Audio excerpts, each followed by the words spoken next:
Top Gun Maverick is in the top 10 highest rated movies of 2022 so far. It's a movie about fast planes and Tommy Cruise and planes that go fast and beautiful cinematography of really fast planes, and it's in zero way homoerotic. There's no homoerotic undertones at all. Over 3 decades after Tony Scott's 1986 Top Gun release, Maverick has burst into cinemas as a film built for the big screen. It's a film you can just sit back in your IMAX recliner seats and switch off your brain for 131 minutes and let the jaw-dropping cinematography and nail-biting excitement just wash over you. All while the state-approved and funded military propaganda is injected straight into your fucking brain holes.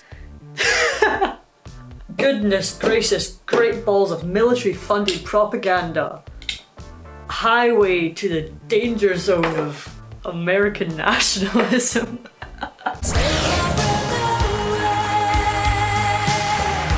I saw Maverick in cinemas with a friend and genuinely had a blast with it. It's like Fast and the Furious, but in the air and not shit. But during my watching, I couldn't help but be aware of the insidious undercurrents travelling through it.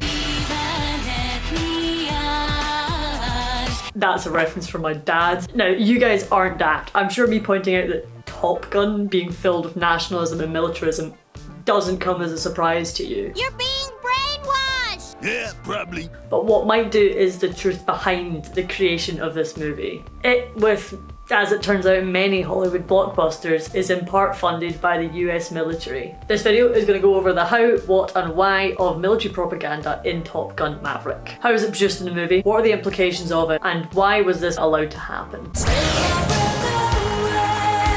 Propaganda is when biased information is used to promote a political ideology or cause. The story in Top Gun Maverick can be seen as propaganda on 2 separate accounts. The first is from its exaggeration and horrification of US naval aviators, and the second through its dehumanization of the enemy. The actions of the pilots are never questioned or debated in this film. They have a mission to do, and spoiler alert, they do it. The depiction of the Air Force in this film is one of unwavering support, which never ventures into exploring the grey areas of morality within the Navy, or even the negative impact it can have on the people serving within it. It is skilled, smart and hot good guys against the objectively evil bad guys. And secondly, the bad guys are almost completely stripped of identity out with their opposition to the protagonists.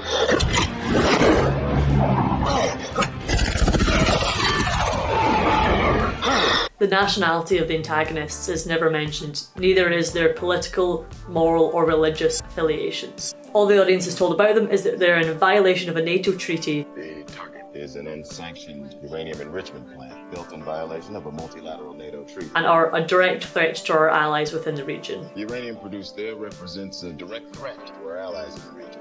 I don't know why I keep it too sarcastic, it's too early on in the video. Additionally, much like many sci-fi villains in the past, the enemy's face is always shielded from view. By co-opting the faceless enemy trope, it allows them to also co-opt the black and white morality of the sci-fi genre and inject it into a supposedly real-world story. These enemies, however, are not aliens or robots or trained from birth killers, but other humans, and their depiction through costuming allows their very humanity to be stripped away from them. Okay, so Top Gun Maverick has many hallmarks of a good traditional piece of propaganda, but why should I care? What are the actual implications of this form of propaganda?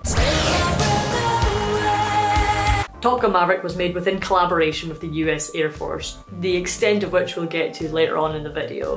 But essentially, Top Gun looks like a piece of military propaganda because Top Gun is a piece of military propaganda. This film's able to big up the US Air Force through its plot, characters and actions, all while minimising those pesky ulterior motivations that may be affecting an audience, like politics or morality. The United States have invaded or helped overthrow more than 50 countries since the end of World War II. The bloody reality behind it is that the majority of these times the Air Force has been raining terror from above on economically underdeveloped countries, frequently over civilian and populated areas. And when we are given time to actually think about it, it's clearly an inhumane and disgusting abuse of power. However, when you strip the enemy of a nationality, identity, or even a face, these moral quandaries just kind of fade away. It allows for a definitive good versus evil narrative, appealing to militarism, heroism, and nationalism without having to concern itself with the related real-life atrocities of war and implicate itself from human suffering.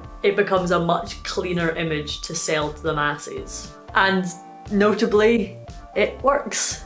After the initial release of Top Gun 1986, it is estimated that naval aviator applications shot up by almost 500%, with recruiters at the time reporting that 90% of new applicants said that they'd watched the film. Top Gun has had such a significant impact on military recruitment that the associated boom in applications has become known as the Top Gun effect. Military recruitment stations were set up outside movie theatres in the hopes of catching pumped up audience members on their way out of screenings. And perhaps unsurprisingly, this is happening again now. You want some Air Force with your Top Gun, kiddies? The much needed boost in public opinion and new recruits couldn't have come at a better time for the Air Force, amidst their pilot shortage and raising tensions between the United States and Russia. Essentially, the United States government has co-opted entertainment to send children overseas to murder and die. Why? In the beginning of the video, I phrased this section as "why was this allowed to happen?" But as previously mentioned, this isn't allowed to happen, but instead supported and financially funded to make sure that it continues to happen. In America, creatives are free to make any form of art they want. But making art can be expensive, especially when it comes to renting high-tech military equipment and personnel, like what is shown in Maverick. As with everything in America, free speech exists, but money talks louder. The United States military very kindly allows creatives to use their equipment, location, staff, and intelligence at a significantly reduced price, sometimes even at zero cost to the creatives. And all they ask in return is one teeny tiny little favour: final script approval. Now, that might not seem like that big a deal, but essentially what it means is the military has final say on how they are portrayed in any movie they lend their equipment to. They can, have, and usually do suggest edits to make sure the film shows the military in a positive light. If you don't believe me, I was finally able to come across this, a Freedom of Information release of the original agreement between the Department of Defense and Top Gun Maverick. It's 84 pages long and just goes through all the equipment and locations they're giving to the filmmakers and when. But if you look here at point 1A, it discusses how the Department of Defense will provide support to weave in key talking points in favour of the Air Force. Top Gun Maverick handed their script over to the government so they're able to weave in propaganda. The original Top Gun relied so heavily on military funding that producer Jerry Bruckheimer said that it would not have been able to be made without the military's assistance. To which of course the government was more than happy to provide due to its much needed PR rebranding after the Vietnam War. Or, to use the Pentagon's own words, I was going to do an accent, I'm not going to do an accent. The Department of Defense and the Navy approved assistance of this film since it clearly portrayed the Navy in a very positive light. Film completed rehabilitation of the military's image, which had been savaged by the Vietnam War. And this doesn't just happen in Top Gun. There's a systemic history of military meddling in Hollywood movies, dating all the way back to 1927 Wings. During World War II, Hollywood and the propaganda unit reportedly saw themselves as being in the same business, creating media to boost morale and supporting the war effort.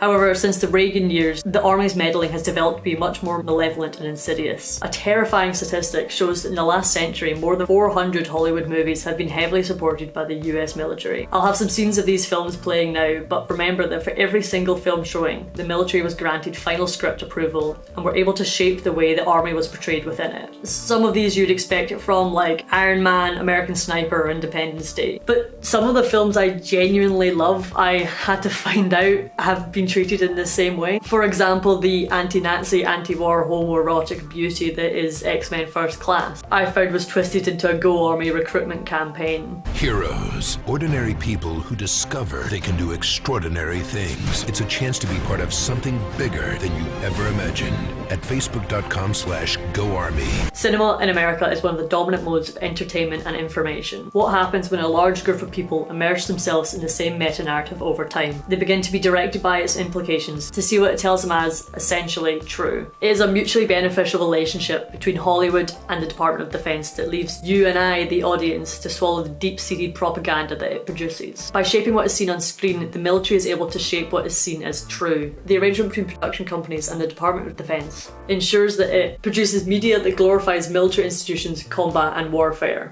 To put it another way, the military has full control over their image in the public eye. I'll round out this video by saying that consuming this form of media is not in any way inherently wrong. In fact, I've actually been encouraging people to go see this film in cinemas, because it's a fucking cinematic movie. To stick like 7 IMAX cameras in a jet and then fly it about, it's cinema. Behold cinema. But as with any form of media that you consume, you have to do it critically. To quote Renee Hobbs, when people go into a cinema, when people sit down to watch Netflix, and they're thinking that it's just entertainment, that is perhaps the most dangerous belief to hold.